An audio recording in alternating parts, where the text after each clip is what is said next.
President Trump has set a July 4th deadline for when he wants Congress to deliver the tax cut and spending bill to his desk. But the legislation is now in the hands of the Senate, where there are divisions over what changes to make to the bill. CBS's Natalie Brand reports from the White House. With lawmakers back on Capitol Hill, Senate Republicans are facing new pressure to pass what President Trump has called his one big beautiful bill. This is going to be a tough exercise.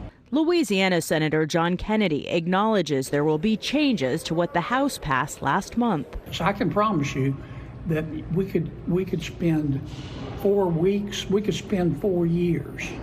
And when we're done, not every Republican senator is going to want a French kiss this final product. It's just not going to happen. President Trump is airing frustration with Republican holdouts on social media. Kentucky's Rand Paul says the bill in its current form will explode the debt. It's just not a conservative thing to do, and I've told them I can't support the bill if they're together. If they were to separate out and take the debt ceiling off that, I very much could consider the rest of the bill.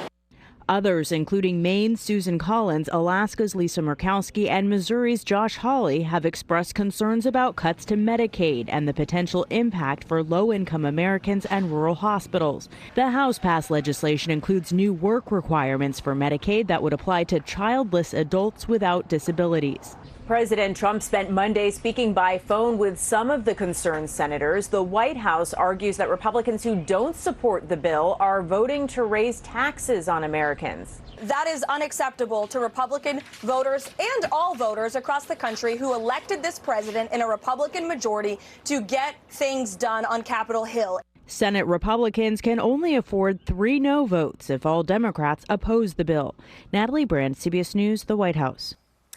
The bill is moving through the Senate under the process known as reconciliation, meaning it only requires a simple majority and not the typical 60-vote threshold to bypass a filibuster.